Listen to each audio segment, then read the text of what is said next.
자, 시간이 되었으니 지금부터 예배를 시작하겠습니다. 먼저 사도신경으로 신앙 고백하겠습니다. 전능하사 천지를 만드신 하나님 아버지를 내가 믿사오며 그 외아들 우리 주 예수 그리스도를 믿사오니 이는 성령으로 잉태하사 동정녀 마리아에게 나시고 본디오 빌라도에게 고난을 받으사 십자가에 못 박혀 죽으시고 장사한 지 사흘 만에 죽은 자 가운데서 다시 살아나시며 하늘에 오르사 전능하신 하나님 우편에 앉아 계시다가 저로서 산 자와 죽은 자를 심판하러 오시리라. 성령을 믿사오며 거룩한 공예와 성도와 서로 교통하는 것과 죄를 사여 주시는 것과 몸이 다시 사는 것과 영원히 사는 것을 믿사옵나이다. 아멘. 오늘 나눌 말씀은 마가복음 5장 21절에서 34절 말씀입니다. 마가복음 5장 21절에서 34절 말씀입니다. 그럼 먼저 성경 본독하겠습니다.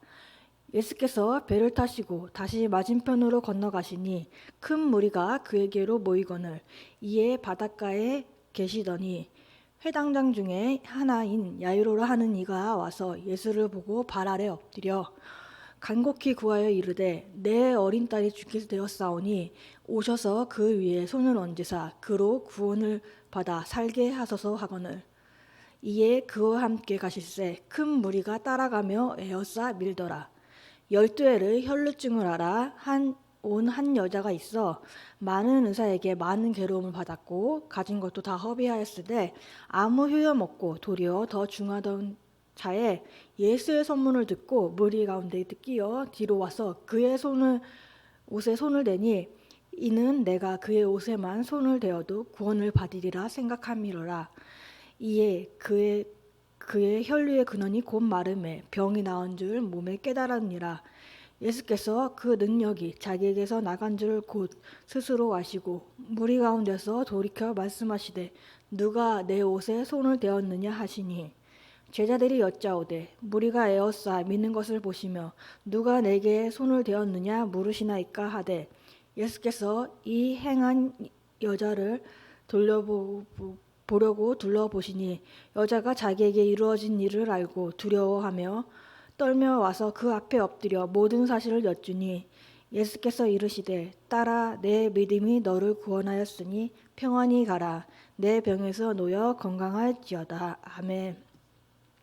오늘 나눌 말씀의 제목은 내 믿음이 너를 구원하였다입니다. 내 믿음이 너를 구원하기 위해서는 나누기 위해서는 야이로와 혈루병 여인에 대한 이야기를 통해서 어떻게 해야지 믿음으로 구원을 얻는지에 대해서 알아보도록 합시다. 첫 번째로는 주 앞에 엎드려 간구해야 합니다. 예수님이 병든 자를 낫게 하고 귀신을 쫓는 기적을 보고 많은 무리들이 모이게 되었습니다. 22절에 회당장 중에 하나인 야이로로 하는 이가 와서 예수를 보고 발 아래 엎드려 라고 하는데요. 회당장 야이로가 예수님께 나와 발 아래 엎드립니다. 회당은 신앙생활과 사회생활의 중심지이기 때문에 회당장의 지위는 대단했습니다. 그런 그가 목수의 아들인 예수 앞에 엎드리는 것은 상상도 할 수 없는 일이었습니다. 예수께 나오는 그는 체면 불구하고 내 딸이 죽게 되었으니 그로 구원을 받아 살게 해달라고 겸손하게 간곡하게 구하였습니다. 믿음이 없으면 할 수 없는 것입니다. 구원을 받으려고 이처럼 믿음을 가지고 겸손하고 간곡하게 나가야 합니다. 자신의 체면과 지위가 아닌 간절함으로 주님 앞에 엎드려져야 합니다. 우리도 이런 마음으로 사건과 고난이 찾아올 때 주님께 나와서 부르짖어야 합니다. 간절한 마음으로 주님께 부르짖어야 합니다. 그러면서 있는 그대로의 나의 고난과 수치를 나누어야 됩니다. 내 자식의 문제, 내 남편의 문제는 말하지 않고 있는 나의 이야기들을 주님께 온전히 아뢰면서 간구해야 됩니다. 그러면서 주님의 발 앞으로 나아가야 합니다. 야이로와 같이 나의 지위와 체면과 보여지는 것에 벗어나 간절한 마음으로 우리의 고난과 사건들을 주님께 아뢰어 엎드려 간구해야 됩니다.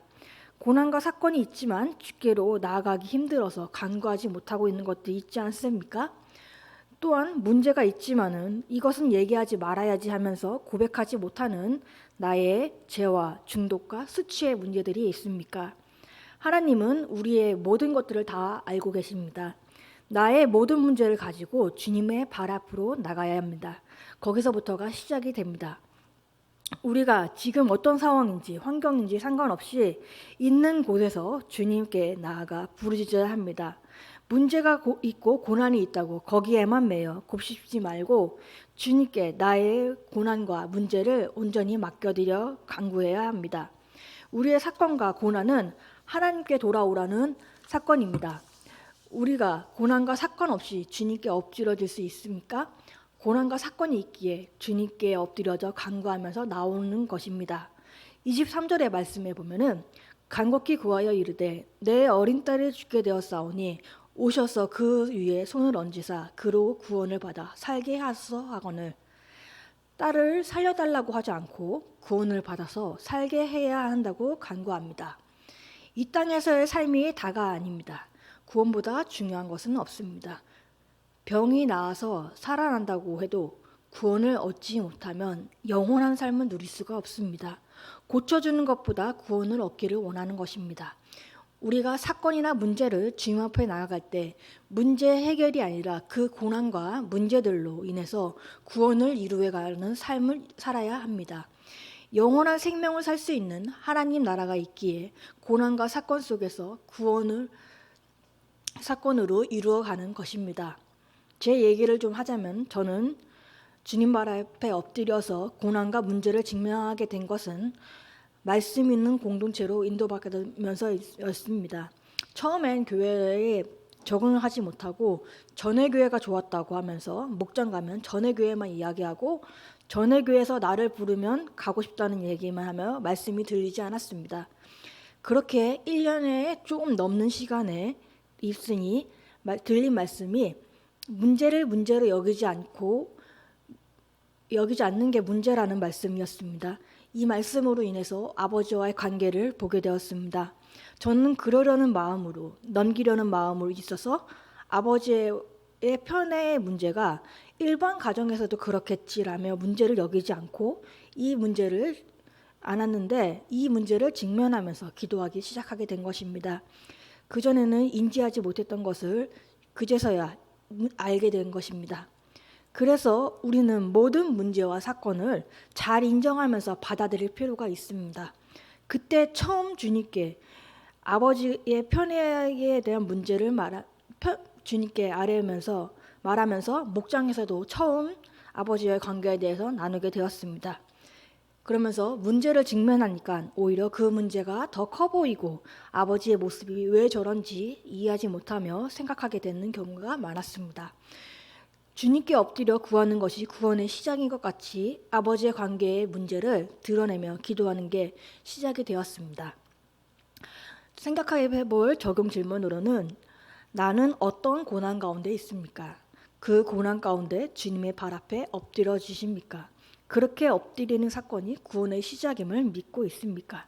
두 번째로는 예수님의 옷자락에 손을 대는 믿음이 있어야 합니다. 25절에 12회를 혈루증으로 알아온 한 여자가 있다고 합니다.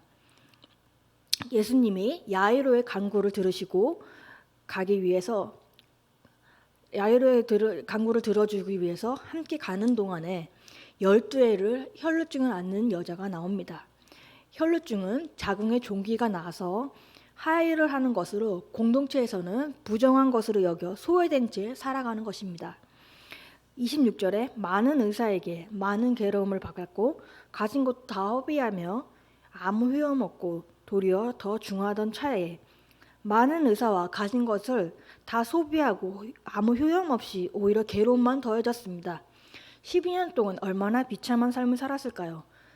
그러나 그것이 축복이 되었습니다. 그래서 우리는 고난이 축복이 됩니다. 누구와도 비교할 수 없는 크나큰 수치 가운데 있었기에 주님의 옷자락만 만져도 낫겠다는 믿음이 생긴 것입니다.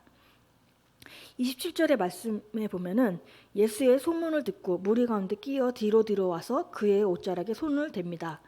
되니라는 말씀입니다. 옷깃만 만진다는 절박함 속에서 뒤에 옷을 만져도 낫는다는 확신이 없었지만 옷에 손을 대었습니다. 이 여인의 옷에 손을 댄 것 같이 우리도 고난과 사건들 속에 주님의 옷에 손을 대려는 간절함과 절박함의 믿음의 모습을 보여야 합니다. 힘들고 어려운데 버티고 견디려면서 주님께 나아가지 않으려는 마음을 가지면 안 됩니다. 12해를 혈루증을 앓았습니다. 얼마나 많은 시간과 돈을 허비하며 주님께 나아온 것입니까? 우리도 그런 간절함과 절박한 마음을 고난과 사건 속에서 가지고 주님만이 나의 고통과 문제를 해결하실 것을 믿음으로 나아가 옷자락을 만져야 합니다. 주님이 아니고서는 우리의 문제들은 해결되지 않습니다.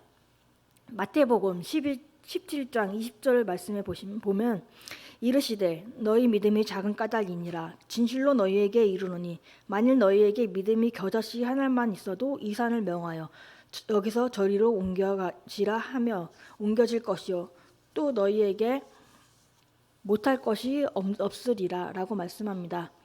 우리의 작은 믿음 하나의 행동을 보이면 산이 옮겨지고 못할 일이 없다는 말씀입니다. 우리의 작은 믿음의 적용이 중요합니다. 우리도 이런 믿음을 가져야 됩니다. 우리가 믿음을 보이는 것은 큐티로 말씀의 적용을 해 나가는 것입니다. 작은 것 하나라도 적용해 나가는 것입니다. 주님의 옷자락에 손을 대는 모습을 보이는 것 같은 말씀에 적용을 하는 모습을 보여야 합니다. 혈루증 여인의 이런 믿음으로 예수님의 옷자락에 손을 대었더니 29절에 이에 그의 혈루의 근원이 곧 마름에 병이 나은 줄을 몸에 깨달으니라. 혈루의 근원이 마르고 병이 나았습니다.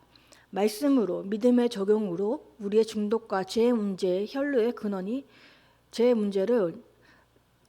적용으로 할 때 우리의 중독과 죄 문제의 혈루의 근원이 마를 것입니다. 죽을 것 같은 여러분의 고통과 고난의 근원이 축복이 되어서 주님께 나오면 마를 줄 믿습니다. 저는 이제 아버지의 관계를 이제 목장에서 나누면서 갈 때 양육교사 훈련을 받게 되었습니다. 그러면서 양육교사를 하면서 아버지의 이야기를 과제로 많이 작성하게 되었습니다. 그전에는 아버지가 나한테 했던 일들을 얘기를 하지 않았습니다. 목자께서는 이제 내 의가 있어서 얘기를 안 하는 것이면서 아버지에 대한 이야기를 할 필요가 있고 그 다음에 아버지와 싸워야 한다는 얘기도 하였습니다. 한 번도 이제 그런 적이 없었는데 그 이야기를 듣고 나중에 대해서야 아버지께 한번 물어봤습니다. 왜 오빠만 챙기고 나는 안 챙기냐라고 한번 물어봤습니다. 저는 내 의가 있었기 때문에 가족들의 이야기를 잘 안 했습니다. 그런데 양육교사를 받을 때 목장과 과제에 그런 이야기들을 하였습니다. 그러면서 매주 이제 아버지의 이야기들만 가득하게 작성하게 되었습니다. 오늘은 아버지가 이랬다 저랬다라는 이야기를 내내 적기만 하였습니다. 그러면서 사건이 온 게 어머니께서 손을 다치면서 보름 정도 제가 이제 아버지 식사를 차리게 됐는데 아버지께서 이제 환자하시니까 하루에 3끼를 이제 다 차리게 되었습니다. 어머니의 음식만을 좋아하셨는데 아무런 말씀 없이 다 드시는 것입니다. 그러면서 저는 그것도 양육 과제에다가 적었더니 전도사님의 댓글이 화해를 시키기 위해서 이제 섬기게 하시는 것이라고 하였습니다. 내가 섬기려고 해서 섬기는 게 아니라 정말 환경이 섬기는 시간을 주신 것 같습니다. 그러면서 양육교사를 받으면서 나를 직면하고 내 죄를 보면서 아버지와의 관계의 혈루증을 온전히 드러내는 시간이었습니다. 드러내면서 주님의 옷잡을 잡는 믿음이 있다면 혈루의 근원이 마른 것 같이 저의 목장과 아버지의 목장에서 아버지의 관계를 위해서 중보 기도를 해주기 시작했습니다. 혈루증 여인이 무리 가운데 주님의 옷자락을 만지러 나와서 옷자락 만졌던 것 같이 아버지와의 이야기를 드러내니 주위의 공동체들이 알고선 중보하기 시작한 것입니다. 우리의 상처와 수치를 드러내야 문제를 직면하고 중보해주는 공동체가 있는 것입니다. 적용 질문으로는 아직도 드러내지 못한 혈루증 같은 상처와 수치는 무엇입니까? 예수님만이 내 고난의 근원을 마를 줄 믿고 예배와 공동체에 나오고 있습니까? 세 번째로 우리가 생각해 볼 것은 두렵고 떨린 마음으로 모든 사실을 말해야 합니다. 30절에 예수께서 그 능력이 자기에서 나가신 줄 곧 스스로 아시고 무리 가운데서 돌이켜 말씀하시되 누가 내 옷에 손을 대었냐 하시니, 예수께서는 자기에게 능력이 나간 줄 알았지만 수많은 사람들 중에 믿음의 여인을 나타내려고 이런 말씀을 하셨습니다. 그러면서 31절에 제자들이 여짜오되 무리가 에어싸 미는 것을 보시며 누가 내게 손을 대었냐 물으시니까 하되, 그런데 제자들은 대수롭지 않게 여기면서 사람들이 에어싸는데 누가 밀었는지 이야기하냐고 말을 하고 있습니다.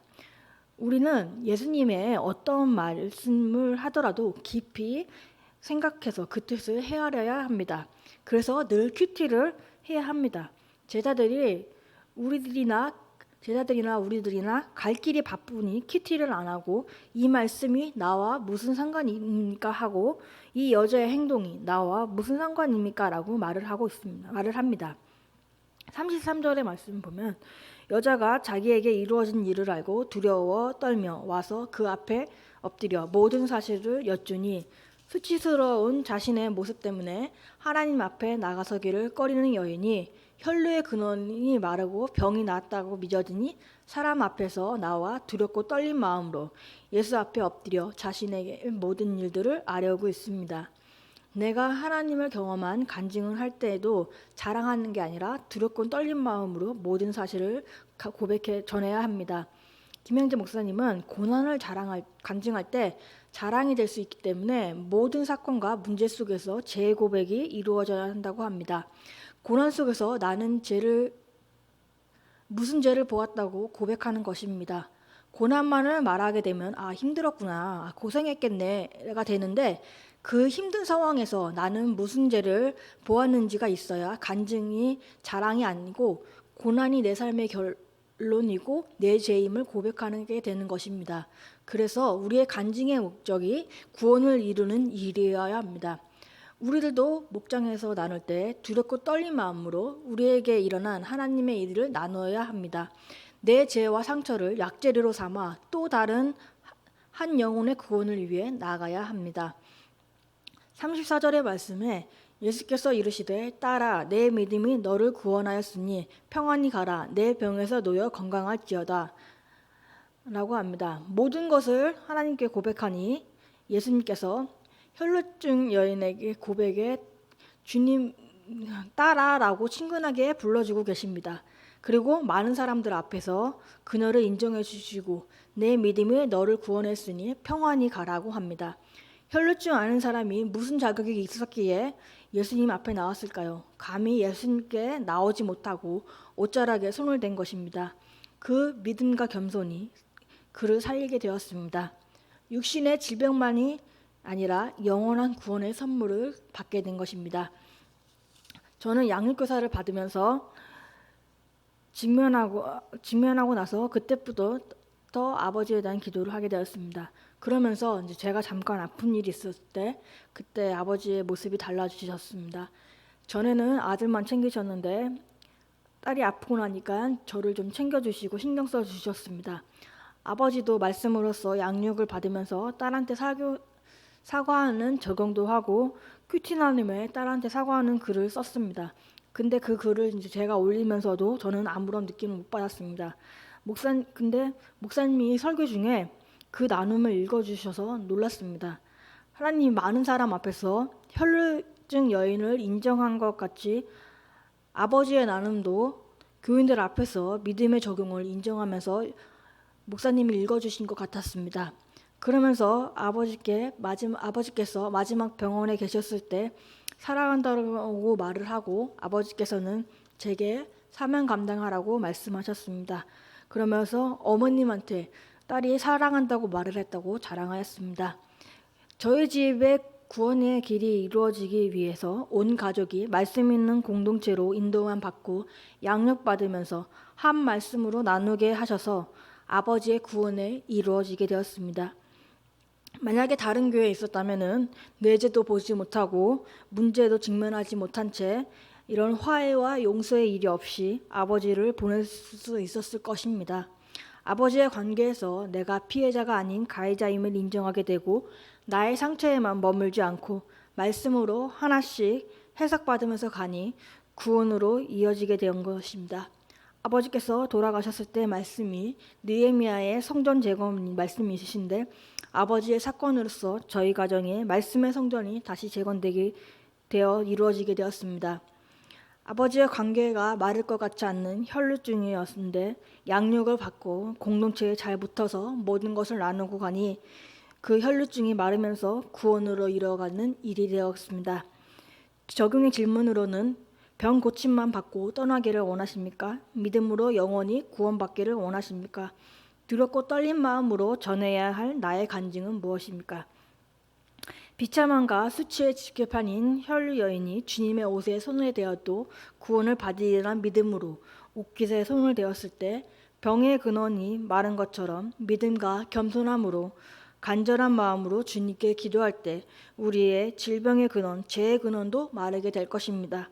내가 경험한 하나님의 은혜를 내 모습 그대로 겸손히 고백하면 따라 내 믿음이 너를 구원하였으니 평안히 가라는 축복의 말씀을 듣게 될 것을 믿습니다. 오늘 주신 말씀으로 기도하겠습니다. 마를 것 같지 않은 하나님 아버지와의 관계를 통해서 정말 있는 그대로 나누고 오픈하면서 믿음을 적용을 하니 관계가 회복되고 용서와 화해를 이루어지면서 구원을 이루어가신 주님 감사합니다. 우리가 가지고 있는 모든 죄와 중독과 수치를 주님 앞에 엎드려 아뢰를 때 주님께서 나의 모든 죄를 아뢰며 나가기를 원합니다. 아버지 하나님, 혈루증 여인이 옷자락에 손을 대어서 혈루의 근원이 마른 것처럼 마르지 않을 것 같은 우리의 문제들도 아버지 주님께 아뢰면서 믿음과 겸손으로 나아갈 때 아버지 혈루의 근원이 마를 수 있도록 주님 붙잡아 주시옵시고 아버지 고난이 축복인 것을 저희가 알 수 있도록 도와주시옵소서. 그래서 그 고난 가운데서 진정한 하나님을 만나고 알아가는 아버지 시간 될 수 있도록 되기 원합니다. 아버지 하나님, 저희의 정말 내 죄와 상처가 약재료가 되어서 한 영혼의 구원을 위해 나아가길 기도합니다. 코로나가 심해지고 있는 가운데 우리 교인들의 건강을 지켜주시고 보호해 주시며 매일의 큐티를 통해 내 죄를 보며 적응하며 주님의 은혜를 경험하는 삶을 살아가길 원합니다. 거룩을 이루어가는 삶을 살길 바랍니다. 항상 감사드리며 예수님의 이름으로 기도드립니다. 아멘. 다 같이 주기도문 하겠습니다. 하늘에 계신 우리 아버지여, 이름이 거룩히 여김을 받으시오며 나라의 마으시며 뜻이 하늘에서 이루어진 것 같이 땅에서도 이루어지리라. 오늘날 우리에게 일용할 양식을 주옵시고 우리가 우리에게 죄진 자를 사하여 준 것 같이 우리의 죄를 사하여 주옵시고 우리를 시험에 들게 마옵시며 다만 악에서 구하옵소서. 대개 나라와 권세와 영광이 아버지께 영원히 쌓옵나이다. 아멘.